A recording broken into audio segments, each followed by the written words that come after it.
Bismillahirrahmanirrahim. Assalamualaikum warahmatullahi wabarakatuh. Alhamdulillah wassalatu wassalamu ala Rasulillah wa ala alihi wa sahbihi wa man tabi'ahu wa mawalah. Jamaah umrah yang dimuliakan Allah SWT. Semuanya wajib putih. Masya Allah, tabarakallah. Seputih hatiku padamu. Hari ini kita semuanya berbahagia karena berapa banyak program acara yang tidak bisa terlaksana karena satu dan alasan diantaranya COVID. La ini jitama'atil ummatu, semua orang ingin menghalangi apa yang kau lakukan, tapi kalau Allah Ta'ala mau maka dia akan terlaksana. Innama amruhu iza arada syai'an ayaqula lahu kun fayakun.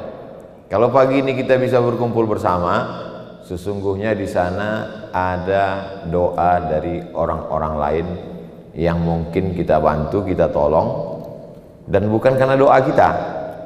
Doa kita untuk diri kita belum tentu makbul karena penuh dengan keinginan, karena penuh dengan kepentingan, karena penuh dengan hasrat.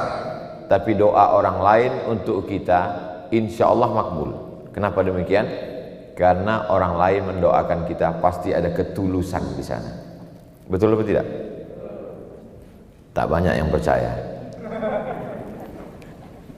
Saya yakin dan percaya sahabat-sahabat BP, betul istilahnya Mas Ibu, bisa bertemu pada hari ini di tengah pandemi.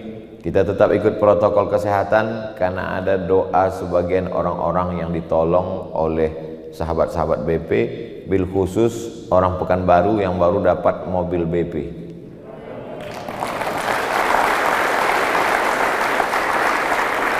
Saya diminta oleh ketua yayasan namanya Ustadz Al-Nobdinar LC, Ustadz besok kita mau bagi-bagi beras pakai mobil baru. Ya, saya datang. Begitu saya sampai, saya lihat foto saya sudah ada di sana. Manfaat mobil itu untuk bawa beras ke desa suku terasing, lalu kemudian untuk operasional tahfiz Quran. Dan kemudian karena ada foto saya di situ, yang tidak bisa foto live bisa di mobil itu. Dan ternyata jurus itu dipakai Mas Ipo di sini. Di depan ada gambar saya, replika, dan saya udah foto di sana. Saya bilang sama Mas Ipo, tolong buat itu agak banyak sedikit. Jadi nanti di masjid-masjid kami tinggalkan juga. Tapi saya tidak ada niatan untuk meninggalkan itu di rumah pengganti saya. Hari ini ada orang yang paling sangat beruntung, yaitu orang Mas Ipunya beruntung atau ibunya beruntung, dua-dua beruntung. Ibu beliau. Ibu adalah orang yang luar biasa. Kita menjadi ada di dunia ini karena dia. Maka yang punya ibu beruntung sekali. Yang tidak punya ibu, maka dia bersedekah. Maka pahala sedekahnya sampai. Hari ini hari Jumat, hari yang barokah. Keluarga saya juga hadir. Istri saya, kakak ipar saya, Ustadz Ardi, sahabat saya, keluarga saya. Semua keluarga besar BP adalah keluarga yang bersama dalam ta'awun, tolong menolong dalam kebaikan. Kalau berkeluarga karena kepentingan selesai, keluarga kita pun habis. Tapi kalau kita berkeluarga karena tolong menolong, maka sampai ke surga pun kita akan tetap bersama. Berkeluarga di dunia, berkeluarga juga kita di surga insya Allah. Dan ternyata masuk surga itu tidak sendiri-sendiri, berkelompok.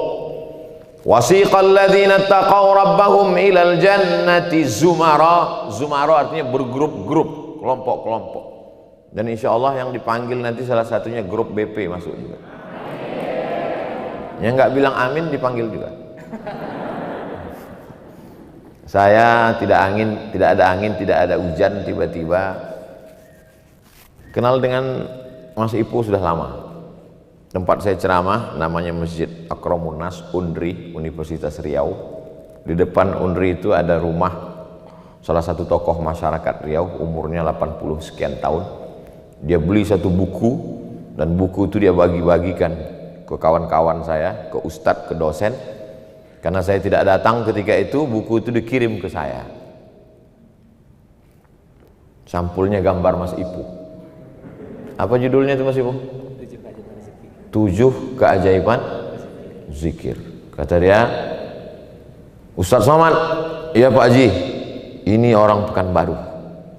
Langsung saya cari Ipu Santosa google.com, tempat tanggal lahir Pekanbaru, lahir 77, sama sama saya.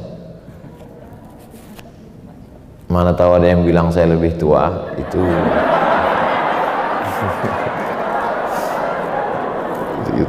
ini orang Pekanbaru nih, kata dia, ini sudah internasional dari Jakarta. Iyalah, hebat nih Pak Haji, bangga kita. Lalu kemudian saya pun beberapa tahun ke Pekanbaru, kajian sahabat-sahabat musyawarah. Pas saya sedang ngisi tausiah, saya lihat ada yang disampul buku itu. Ini yang dikasih. Cuman saya bilang, Bapak yang disampul buku? Enggak, tentu saya jaga image kan. Nah, saya pura-pura nggak tahu aja. Nah, habis itu datang beliau, kami pun akrab segala macam. Habis itu satu hari beliau bawalah botol-botol kecil. Kasih. Apa namanya ini Mas Ipo? Ini namanya British Propolis BP. Banyak dikasih. Saya bawa pulang. Setiap ada tamu saya kasih. Tak pernah saya minum.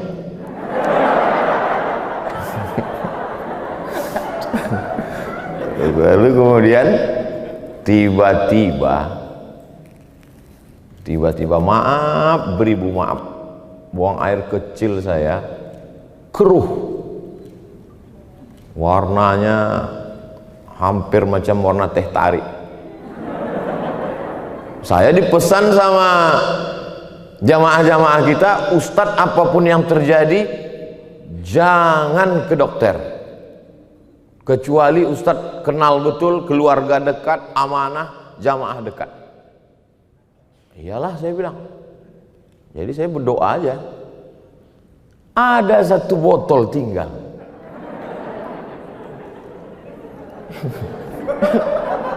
Saya balik-balik, saya lihat, ada satu botol.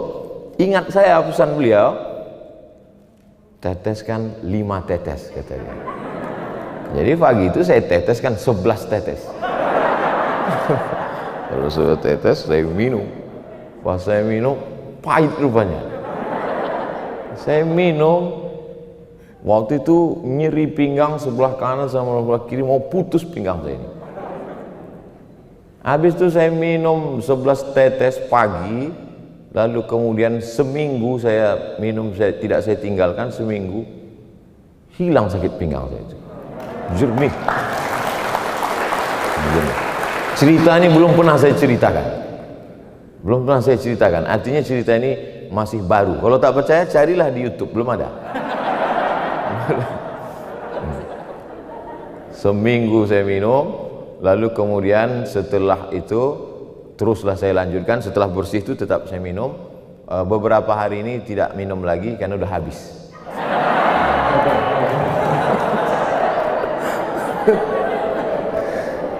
Bukan saya tak ada duit, bingung saya di mana mau carinya di Pekanbaru. Tapi insya Allah tabarakallah. Jadi saya sebetulnya datang ini mau minta maaf Mas Ipu bahwa yang banyak itu tak saya minum. Udah sakit baru saya minum. Jadi saya sarankan kepada kita jangan menunggu sakit. Nah, minumlah. Nah, jadi video ini boleh dipotong.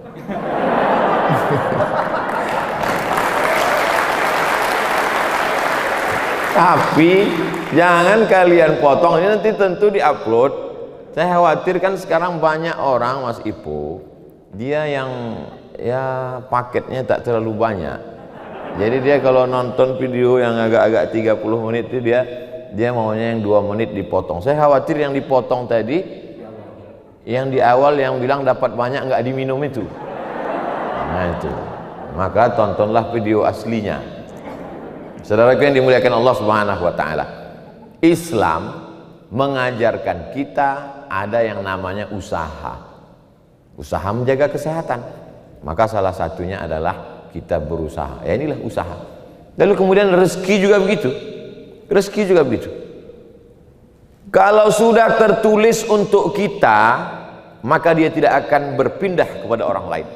Nenek moyang kita sebelum Islam datang pun berkeyakinan demikian. Ada pepatah orang Melayu, rezeki musang tak akan mungkin ditangkap harimau. Kalaulah rezeki musang ditangkap harimau, musang itu sudah punah, sama dengan dinosaurus. Namanya musangsaurus. Sudah tak ada lagi di dunia.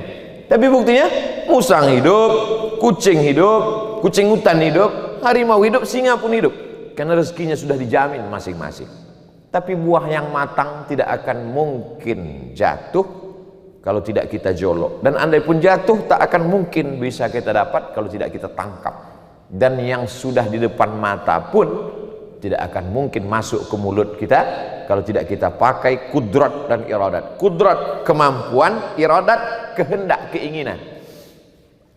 Keinginan, ada keinginan tapi tidak ada kemampuan, tidak jadi. Ada kemampuan tapi tidak ada keinginan, tak juga jadi. Maka dipinjamkan Allah keinginan, dipinjamkan Allah kepada diri kita kemampuan, dan kemampuan serta keinginan tidak akan diminta pertanggungjawaban di hadapan Allah Subhanahu wa taala. Kata Imam Syafi'i, rezeki itu mesti dicari. Kalau tidak dicari dia tidak dapat. Kata Imam Malik, kalau sudah rezeki kita dia akan datang kepada kita. Berbeda pendapat antara Imam Malik dengan Imam Syafi'i. Gurunya Imam Malik, muridnya Imam Syafi'i. Imam Syafi'i datang dari Makkah, Imam Malik di Madinah. Kata Imam Syafi'i, rezeki mesti kita cari Tuan Guru. Kata Imam Malik, kalau sudah rezeki itu tak ku cari pun pasti akan datang kepadaku. Dua-duanya benar. Kenapa demikian? Suatu ketika Imam Syafi'i pergi bekerja, lalu kemudian dia melihat ada buah anggur yang cantik. Ketika melihat buah-buahan yang manis lezat itu, yang terbayang di pikirannya adalah gurunya. Abaukum salasatun, bapakmu ada 3. Abuka alladzi waladaka, bapak yang menyemaikan benih menjadi ayahmu, itu bapakmu yang pertama. Alladzi zawwajaka ibnatahu, bapak yang menikahkan anak gadisnya untukmu, itu juga bapakmu. Yang nikah dengan janda pun juga sama. Yang ketiga, bapak yang mengajarkanmu.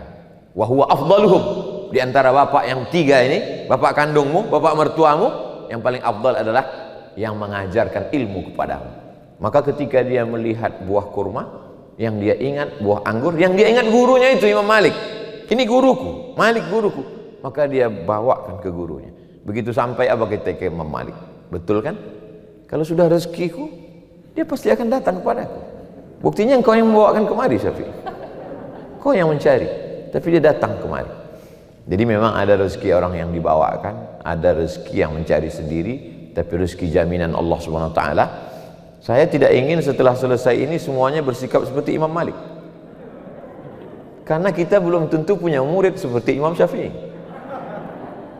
Kalau kita punya murid seperti Imam Syafi'i, oke lah. Murid Ustaz Somad belum ada seperti murid Imam Syafi'i. Oleh sebab itu maka kita masih tetap berusaha. Kalau sudah tertulis ma khuliqalaka, kalau sudah diciptakan untukmu, lan yafutaka, maka pasti tidak akan luput darimu. Kalau lepas dari kita, berarti tidak diciptakan untuk kita. Anak gadis, anak lajang yang sudah tukar cincin, yang sudah tunangan, akan menikah, ditetapkan tanggal bulan. Ustaz Somad, ini surat undangan, tanggal bulannya sudah. Calon mempelainya masih konfirmasi. Ada yang orangnya sudah tapi tanggalnya belum. Luput, stres, depresi, akidah bermasalah. Kenapa? Ma khuliqalaka lan yafutaka. Kalau sudah diciptakan untukmu, maka tidak akan mungkin luput darimu. Sesuatu yang sudah dijamin Allah tak perlu kita pikirkan. Yang kita pikirkan adalah sesuatu tempat yang belum pasti untuk kita. Maka masalah rezeki, orang BP insya Allah hatinya tenang. Betul. Saya tidak bisa melihat raut wajah karena sebagian wajah tertutup masker. Tapi saya yakin dan percaya apa yang kita lakukan melalui BP ini adalah hanya menjemput rezeki yang sudah dijamin Allah Subhanahu wa taala. Ini rezeki ini sudah untuk saya ini. Bukan yang ini maksudnya, air putih ini. Ini air putih ini untuk saya, sudah diletakkan untuk saya. Tapi kalau saya tidak gunakan tenaga untuk membuka tutup botolnya, memasukkannya ke gelas, oh Ustadz nyindir panitia mau minta tuangkan ya? Enggak. Andai sudah dituangkan pun ke gelas, kalau tidak saya masukkan ke mulut saya, tidak akan mungkin. Mengangalah dari pagi sampai petang, tidak akan mungkin masuk ke dalam. Itulah Ahlus Sunnah wal Jamaah. Yang dinilai Allah adalah usaha untuk meraih rezeki itu. Dan setelah dapat, kita mesti berbagi. Apa kata Nabi kepada Sayyidatuna Aisyah? Ittaqin nar, jaga dirimu dari api neraka, walau bisyiqqi tamrah, walaupun sebelah korma. Kalau saya minum satu botol ini untuk saya, tidak salah, karena ini punya saya. Tapi ketika saya sisakan, saya bagikan kepada orang yang kehausan. Yang paling jahat adalah dibuka sedikit, minum sedikit, sisanya dibuang. Saudara setan. Innal mubadzirin kanu ikhwanas syayatin. Setan kalau melihat orang-orang yang seperti ini, apa kata dia? Hai guys, saudara setan. Maka kita mesti berbagi kepada orang lain.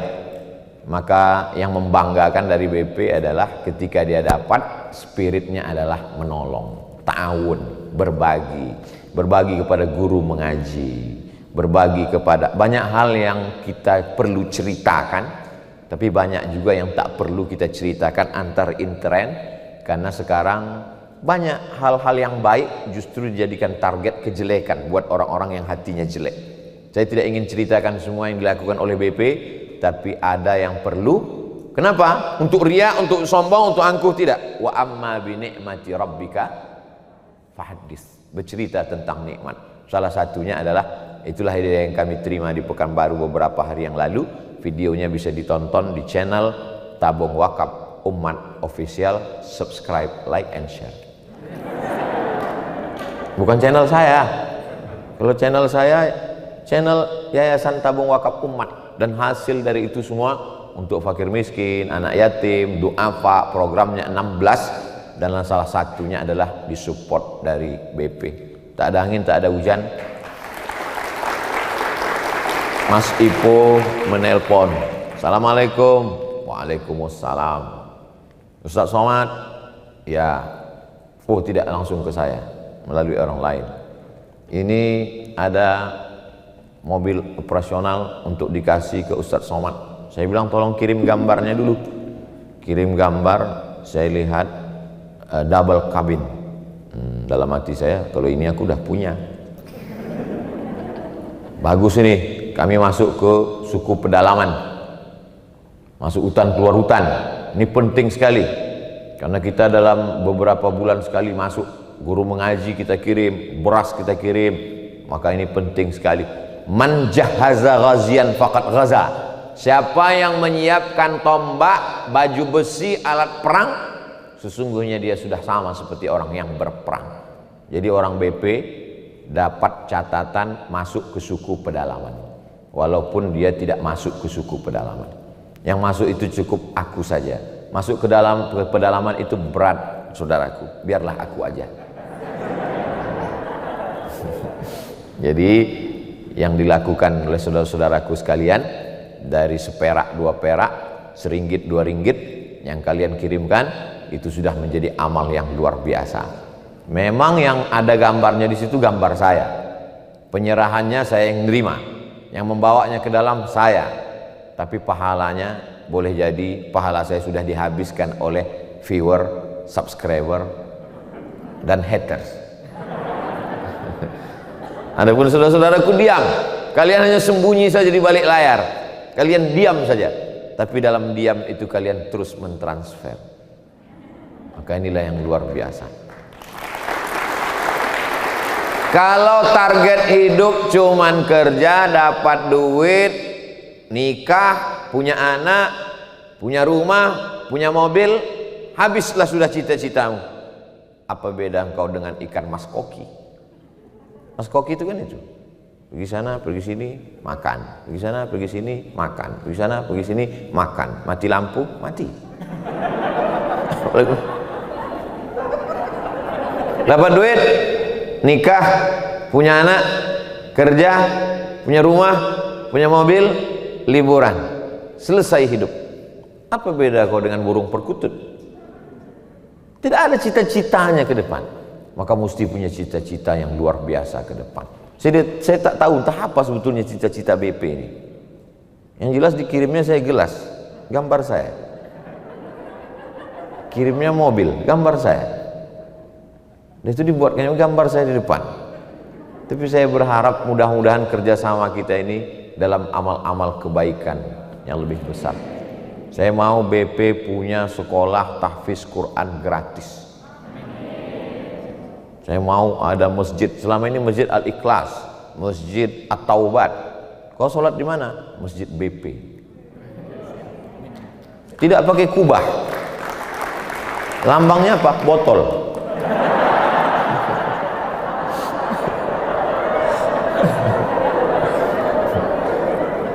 Karena airnya tidak mengalir, tetes, macam tetes BP itu. Semua mesti berawal dari mimpi. Ada Masjid Al-Ikhlas, ada Masjid At-Taubat, ada Masjid At-Taqwa. Tapi masjid ini namanya lain. Masjidnya daripada makan siang. Masjid kok namanya daripada makan siang? Ternyata orang ini tidak kaya, tapi uang makan siangnya dia tabung. Dia buat satu tabungan, tabung. Setiap mau makan siang, tabung. Dia tidak makan siang sampai bangun masjid. Akhirnya masjid itu dibangun masjid daripada makan siang. Ada di antara saudaraku yang punya niat ingin punya motor gede, bangganya luar biasa itu kalau pakai motor gede di tengah orang pakai motor kecil. Suara motor orang kecil tiba-tiba dia, apalagi kalau ada orang di samping itu kaget, terkejut sampai jatuh, luar biasa. Itu luar biasa. Apalagi kalau ada mak-mak sampai keluar klaksonnya, kan itu bangganya luar biasa. Tapi kemudian dia hilangkan keinginan itu, dia buat masjid. Nama masjidnya apa? Daripada motor gede. Ada masjidnya sudah di Padang, samping pantai, masjid besar. Dijualnya motor gedenya, bangun masjid. Tapi tidak dia buat nama masjid, nama itu. Tapi motivasi orang sudah ada. Saya berharap kawan-kawan sudah mulai mindsetnya tidak lagi materi, main otak, settingan otaknya ada target, ada arah ke depan. Itulah yang membuat dia semangat terus. Karena kalau tidak, kalaulah hidup kita ini hanya untuk mencari materi, lalu apa beda kita dengan Qarun?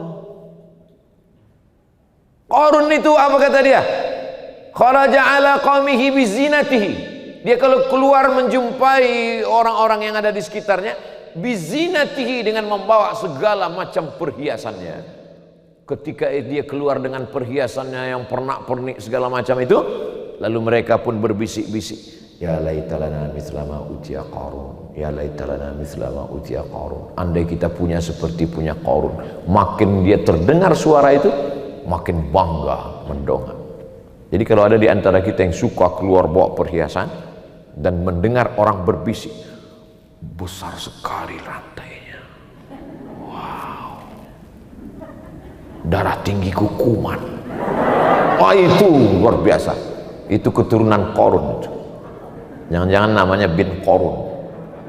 Maka ini apa beda kita dengan Qarun? Yang membedakan kita dengan mereka, sama-sama cari uang, sama-sama bisnis, sama-sama berusaha. Yang membedakan adalah targetnya. Target ke depan bangun masjid, amin. TK Quran, amin. SD Quran, amin. SMP Quran, amin. SMA Quran, amin. Mengirim anak-anak ini sekolah ke Turki, ke Mesir, diantar dia ke sana, pulangnya disambut sehingga pendidikan umat terjaga. Jangan seperti Abdul Somad pergi dulu, pulang tak diantar, pergi tak diantar, pulang tak disambut. Tapi bukan berarti saya ustadz hantu. Saya pergi aja sendiri, pulang aja sendiri. Akhirnya Allah Ta'ala mempertemukan kita. Saya hanya ingin mengatakan bahwa silakanlah kau menjadi bisnismen yang kaya raya, tapi ada yang ditinggalkan untuk umat, untuk bangsa, Ini bangsa kita ini sekarang sedang sakit. Sakitnya dari mulai ujung rambut sampai ujung kaki. Dan semua orang yang datang menjenguk, mengkomentari orang yang sakit ini, membuat orang sakit ini semakin parah. Yang satu mengkomentari ujung kakinya. Waduh, kalau kayak gini kelihatannya nampaknya nggak sampai Jumat depan udah gul. Komen-komen orang yang datang ini membuat dia semakin terpuruk, mentalnya semakin jatuh, imunnya semakin lemah, akhirnya dia pun semakin parah dalam penyakitnya. Begitulah keadaan kita sekarang. Mati lampu, gelap. Saking gelapnya tidak ada lagi yang tahu bagaimana cara menerangi. Kenapa semua menyalahkan kegelapan? Kenapa tidak ada yang satu yang menyalakan lilin, yang satu menyalakan mancis, yang satu menyalakan api untuk membuat kita terang benderang? Di tengah kegelapan ini alhamdulillah ada secercah cahaya. Cahaya itu datang dari BP insyaallah. Siapa yang paling kuat tepuk tangannya, itu yang paling kuat program-program kemanusiaannya ke depan.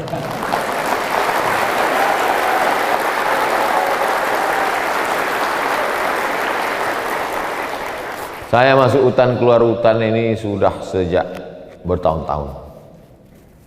Lalu kemudian diliput, diceritakan, dibawa. Sampai hari ini anak-anak suku terasing tertinggal, suku anak dalam, suku Sakai, suku Akit, suku Laut. Tapi saya tidak sendirian, berkolaborasi dengan sahabat-sahabat saya. Maka yang mau ikut ke dalam, kita tunggu. Yang sanggup, tapi kalau hanya menjadi beban, tak usah. Ini sampai ke dalam, gatal-gatal. Ada dulu yang ikut sama saya masuk ke dalam, 2 hari kami di dalam, dia tak mandi-mandi Mas Ibu. Kenapa lah dia tak mandi? Setelah keluar, baru, kenapa tak mandi? Ustadz, saya nanya sama masyarakat di situ. Apa yang Bapak tanya? Sekarang musim apa? Katanya musim buru babi. Sedang musim berburu babi. Terus babinya di hulu sungai sana. Setelah habis berburu, karena mereka tidak punya kulkas, babinya diikat, dirakit. Di sana air kemari. Nah, itulah Ustadz mandi pakai air babi itu. Kenapa nggak kau kasih tahu, kata saya. Rupanya dia tak mau mandi sama kami, mandi dengan air babi. Jadi memang macam-macam. Kita sampai di dalam pagi-pagi mau mandi, rumahnya di sini, toiletnya sungai sana. Pas mau mandi, terdengar suara. Suara apa tuh Pak? Ya biasalah di sini. Ya maksudnya suara apa? Suara harimau. Baru kita tahu rupanya hutan lindung tempat melindungi harimau Sumatera. Alhamdulillah sampai hari ini saya tidak dimakan harimau. Mungkin dia sudah lama mengintai, cuman ditengoknya kurus sekali kata dia. Jadi saudaraku, Ustadz ceritanya tak ada yang enak. Sengaja aku ceritakan tak enak supaya kalian jangan ikut. Kalian tinggal transfer aja. Semangat bekerja, semangat bisnis, semangat cari duit, tapi ada target yang mau dicapai ke depan. Fokus pada pendidikan umat. Inilah sekarang. Kalau tablik akbar ramai, dulu kita bangga dengan tablik akbar ramai. Sekarang kita malah takut ramai. Makin ramai takut. Saya terus terang ikut nih, takut nih Mas Ibu. Kalau sempat ramai dipoto bisa kena saya. Tapi ustadz yang lain nggak apa-apa, memang begitu nasib saya. Idul Fitri kemarin, Idul Fitri, khutbah Abdul Somad tidak boleh, batal, nggak ada izin. Saya khotib di depan rumah saya sendiri. Pas begitu selesai, ternyata masjid lain ada sholatnya. Saya bilang masjid lain kenapa? Masjid lain nggak ada COVID. Khusus di masjid saya itu aja COVID-nya. Nah itu jadi memang COVID ini pun dia lihat-lihat orang juga. Nah itu. Saudara yang dimuliakan Allah Subhanahu wa taala. Sampai jam berapa saya bicara nih Mas Ibu? Hah? Habis bahan saya sudah. Pertama yang ingin saya sampaikan adalah mesti berjamaah. Selalu dipahami berjamaah ini komunitas, majelis taklim, majelis sholawatan. Betul. Tapi BP juga dianggap sebagai sebuah jamaah. Kalau sudah berjamaah kita bersaudara. Kalau ada saudara yang sakit, kita tanya. Kalau ada saudara yang kita tanya, itu tanda bersaudara. Saudara diambil dari kata udara. Udara artinya perut. Udara itu perut. Satu. Saudara seperut. Jadi saya dengan Mas Ipu ini satu perut. Perut nenek kami dulu namanya Hawa. Saudara-saudaraku juga berasal dari perut Hawa. Yang tidak dari perut Hawa tolong angkat tangan. Berarti masih saudara Charles Darwin.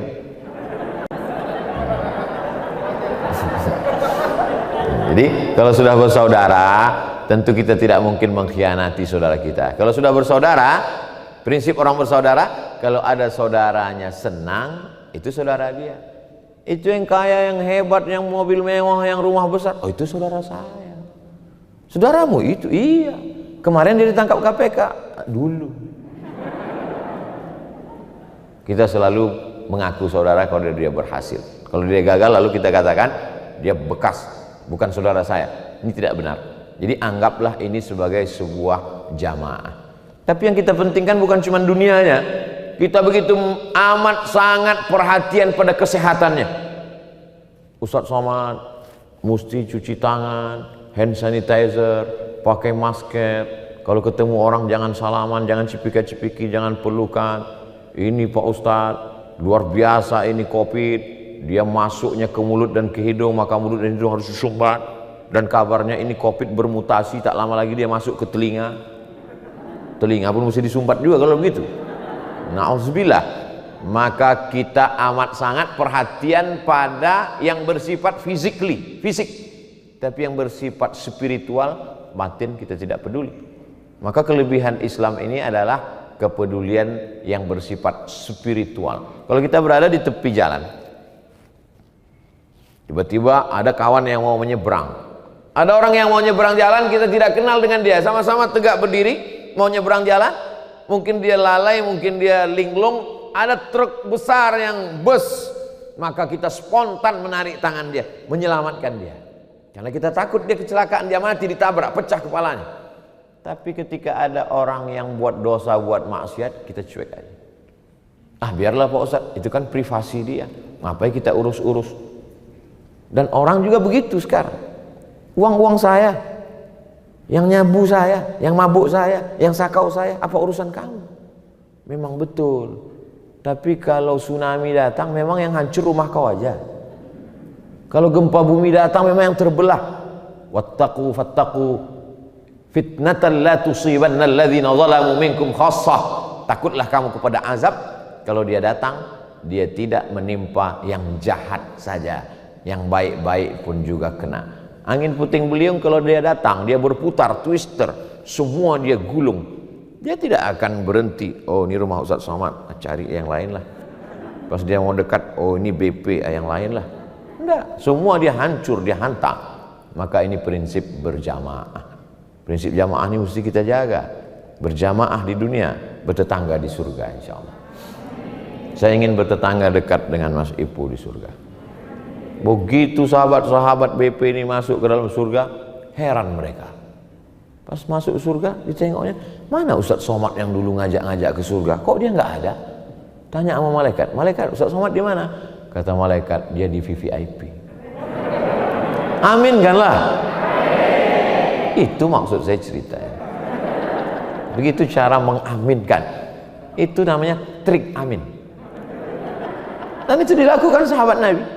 Ketika Nabi datang bertamu ke rumah seorang sahabat, Assalamualaikum. Dia diam. Assalamualaikum. Dia diam. Assalamualaikum. Salam itu cuma 3 kali. Idza sta'zana ahadukum salasan, kalau kamu mengucapkan salam 3 kali, falam yu'zan, tidak diizinkan masuk, falyarji, pulanglah. Salam 3 kali tidak diizinkan, salam 3 kali tidak dibukakan pintu, pulanglah. Setelah 3 kali baru dia jawab dari dalam, Waalaikumsalam. Dibukakan pintu, kata Nabi, berarti dari tadi kamu ada di balik pintu nih. Iya ya Rasulullah. Kenapa kau tidak bukakan langsung? Aku mau dapat salam 3 kali, mau dapat doa dari Nabi 3 kali. Tolong ini jangan diamalkan. Nanti saya datang, Assalamualaikum. Begitu cara mereka untuk dapat tiga kali. Assalamualaikum warahmatullahi wabarakatuh. Selamat untukmu, selamat hartamu, selamat bisnismu, selamat duniamu, selamat akhiratmu. Warahmatullah, Allah mencurahkan rahmat untukmu. Wabarakatuh, berkah rezekimu, berkah anakmu, berkah keluargamu, berkah negerimu, berkah hidupmu, berkah matimu. 3 dalam satu hembusan nafas, 3 kali double dia dapatkan dan tak dapat pada orang lain. Tapi cara itu tidak semua sahabat Nabi melakukan itu. Itu dia lakukan. Maka kita juga berjamaah ini ada satu hal yang kita lakukan, bagaimana kita mendapatkan barokah. Kata Nabi, yadullah ma'al jamaah, pertolongan Allah itu akan turun bersama jamaah. Sulit untuk istiqamah kalau tidak berjamaah. Wa minal isnaini ab'adu, kalau kamu berdua setan mulai menjauh. Yadullah ma'al jamaah, pertolongan Allah akan turun ma'al jamaah. Alaikum bil jamaah iyyakum wal furqah, hendaklah kamu berjamaah, jangan sampai kamu memisahkan diri dari jamaah. Segerombolan kambing menyeberang sungai, tapi kemudian ada satu kambing yang memisahkan diri dari jamaah, mengendap-endap pergi ke tepian sungai untuk minum seteguk 2 teguk. Disitulah dia akan ditangkap predator. Kata Nabi, al-ghanam al-qasiyah, kambing yang memisahkan diri dari jamaah, itulah yang akan diterkam oleh singa, diterkam oleh hiena, diterkam oleh predator, diterkam oleh macan tutul, diterkam oleh buaya. Ustaz dapat cerita ini dari mana? Nonton Flora dan Fauna. Tonton binatang-binatang yang di televisi itu, kita mengambil pelajaran. Man salaka tariqan, siapa yang melewati suatu jalan, yaltamisu fihi ilman, di jalan itu dia dapat ilmu, sahalallahu lahu bihi tariqan ilal jannah. Alam terkembang menjadi guru, begitu kata orang Minangkabau. Berguru tidak hanya kepada buya, kiai, alim ulama, alam terkembang menjadi guru. Segerombolan bison, kambing, kerbau, hutan akan diterkam oleh serigala. Maka jangan memisahkan diri dari jamaah. Hidup kita ini 3. Pertama, hidup di tempat tinggal. Yang kedua, hidup di tempat bekerja. Yang ketiga, hidup di alam maya. Ketiga-tiganya kita mesti punya jamaah. Hidup di tempat bekerja yang sahabat-sahabat kita ini mengingatkan tentang hablum minallah, hablum minanas. Hidup di tempat di lingkungan yang dekat dengan masjid, surau, langgar, musola, pengajian, yang mengingatkan kita bahwa mati itu dekat. Hidup di alam maya, grup WhatsApp, Instagram, FB. Kalau kira-kira IG itu update statusnya selalu tentang ayat Allah, tentang hadis, tentang ceramah, follow. Di antaranya Ustadz Abdul Somad Official. Kalau kira-kira grup WhatsApp itu postingannya mengingatkan kita tentang hamba Allah, mengingatkan tentang Allah, terus berada di dalam. Tapi kalau grup IG itu hanya cucian lama belum kering, CLBK, grup SD, grup SMP, grup SMA, hanya sekedar nauzubillah orang berselingkuh gara-gara itu, maka apa boleh buat, saatnya engkau menyelamatkan diri, karena kalau kau mati mereka pun tak mau menyelamatkan. Kawan-kawanmu satu SD, satu SMP, satu SMA, satu TK, paguyuban satu kampung, alma mater itu hanya mau mengantarmu sampai ke liang lahat. Dulu kalau orang mati diantar sampai ke liang lahat. Sekarang hanya dibuatnya di wallmu, innalillah wa inna ilaihi raji'un. Sudah banyak contoh kasus. Oleh sebab itu maka jaga jamaah. Yang kedua, setelah kita berjamaah akan menjadi istiqomah. Setelah istiqomah barulah dia husnul khotimah. 3 sepaket. Hijrah, berjamaah, istiqomah, husnul khotimah. Mengapa orang banyak hijrah pagi, petang buyar? Karena tidak berjamaah. Hijrah sendiri. Hijrah sendiri, belajar sendiri, baca sendiri, nyasar sendiri, mati sendiri.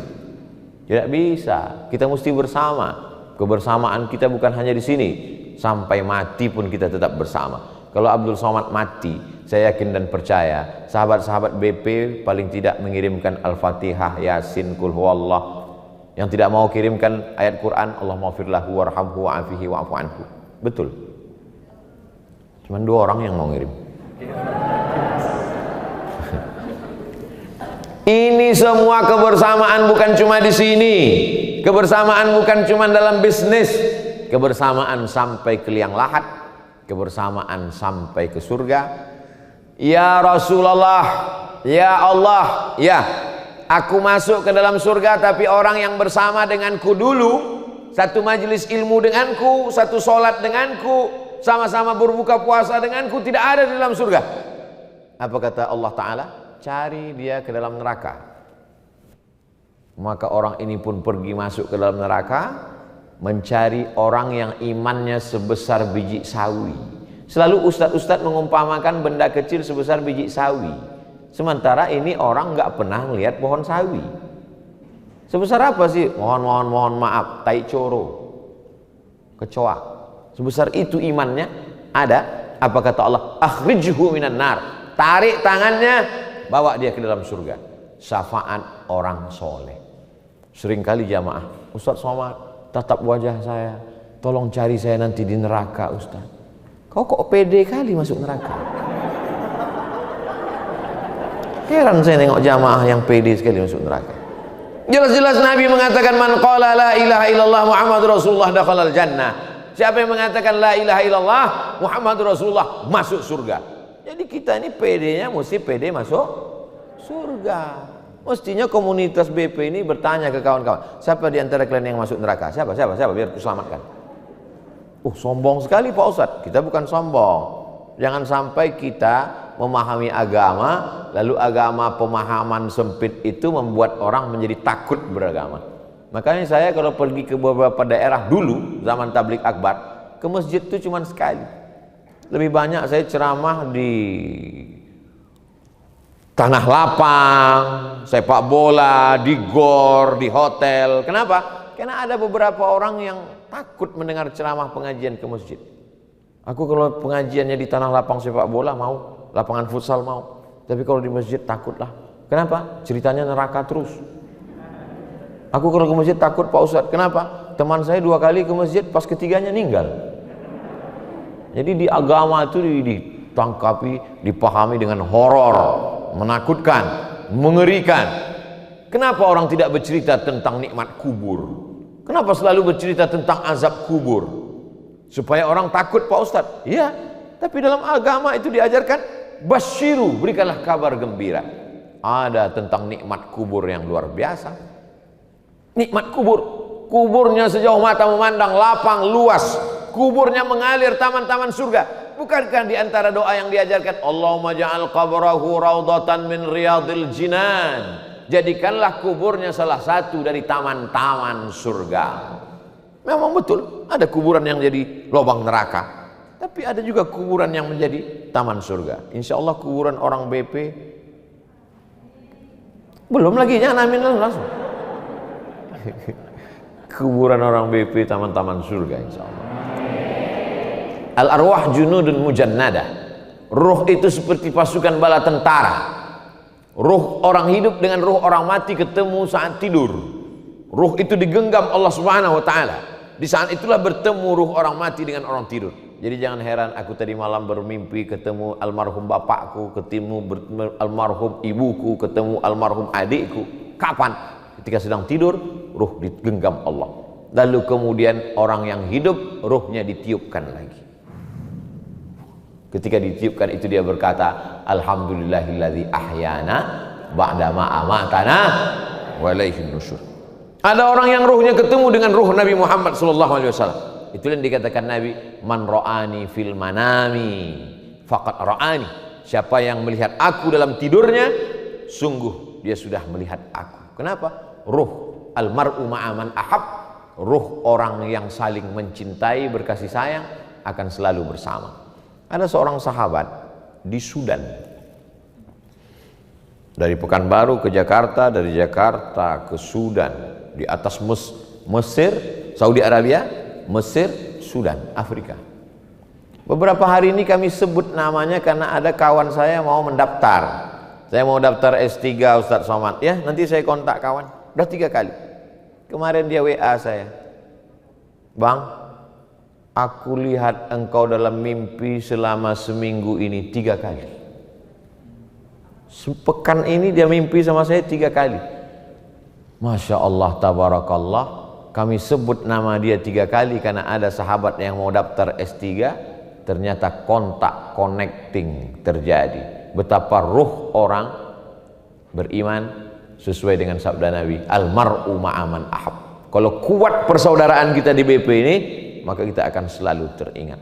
Pagi-pagi kita teringat, kira-kira dia udah pakai 5 tetes belum ya? Jangan ingatnya pas waktu sakit pinggang aja, jangan ingatnya waktu air kencing keruh aja, pas sudah jernih lupa. Ustaz sedang nyindir siapa? Diri saya sendiri. Saudara yang dimuliakan Allah Subhanahu wa taala, waktu senang kita teringat, waktu lapang kita teringat. Bedanya waktu senang, berapa kali kita makan enak, kita ingat orang-orang tersayang. Berapa kali kita di tempat yang indah, kita teringat orang yang tersayang. Sesuai dengan ring berapa dia di dalam hati kita. Berapa kali kita melihat Ka'bah, kita teringat orang tersayang, orang terdekat dengan kita, sesuai dengan kadar kedekatan dia. Begitu jugalah agaknya saat Nabi masuk ke surga, dia teringat dengan kita karena solawat kita yang selalu sampai kepadanya. Maka selalulah bersama dengan orang yang bersolawat, selalulah bersama dengan orang yang berzikir, menjaga istiqomah kita. Target-target keduniawian ini tidak pernah selesai. Lau kana li bani Adam wadiyan min zahab, seandainya manusia ini punya satu lembah isinya emas semua, dia tidak akan berkata enough, cukup. Latamanna ayakuna lahu wadiyan akhar. Dia minta satu lembah lagi, dia minta lagi. Jadi saudara-saudaraku, kawan-kawan, sahabat-sahabat WP, jangan kau sangka kalau sudah rezeki lancar, punya semuanya, lalu kau akan berdoa cukup. Tidak akan pernah, pasti akan kurang. Maka berdoalah supaya hati merasa cukup. Kalaupun rezeki berlebih, dia akan melimpah berbagi untuk umat, untuk yang lain. Ada saja momen-momen. Kemarin momen berbagi untuk program buka bersama sudah selesai. Program halal bihalal sudah selesai. Sekarang menanti program kurban.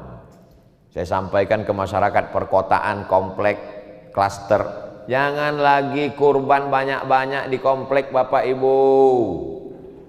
Sudah banyak yang tidak bisa makan kambing. Jamaahnya ngaku sendiri ke saya, Pak Ustadz, jangankan makan daging kambing, baru ngeliat kambing udah kumat darah tinggi saya. Gak bisa lagi dia. Potong aja di situ agak 1 ekor, potong, makan, barbeque, goreng, panggang, sate, makan bersama. Udah selesai.